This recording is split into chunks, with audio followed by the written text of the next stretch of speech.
Okay, we're still in January. Number 13 is The Devil by Name by Keith Rosson. This is the second book in the series. So if you haven't read the first book, go back and read it, or you'll never figure out what's going on. So this happens like 5 years after the first book, and there's still kind of situation with the zombies, and the government's even worse now because it's sort of a cobbled together government. There is definitely a better fleshed out story about Matthew and kind of the demon situation around that, which I thought was, in the first book you couldn't really figure out what was going on, but it's better fleshed out. I would probably give it between, a 3.5 and a 4, leaning toward the 4. I thought the series in general was very good. All right, number 14 is The T in LGBT, Everything You Need to Know About Trans by Jamie Raines. It's nonfiction, and I don't usually rate these super high. I gave it like a 3.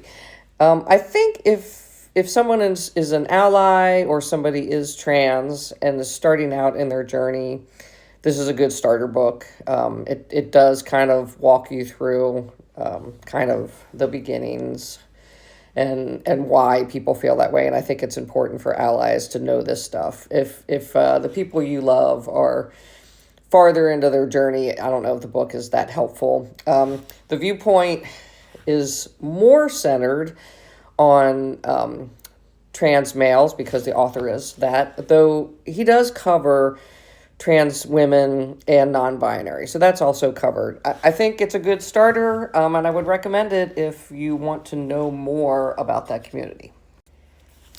Number 15 is We Used to Live Here by Marcus Kliewer. I don't actually know how to say his last name.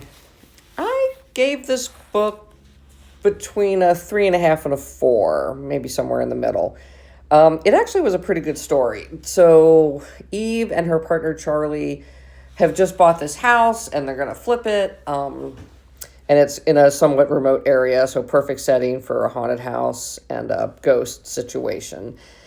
And one evening, Eve is home by herself waiting for Charlie to show up, and a family of 5, father, mother, and 3 kids show up saying, oh, he used to live in this house, he grew up, and it would be okay if he kind of, looked around.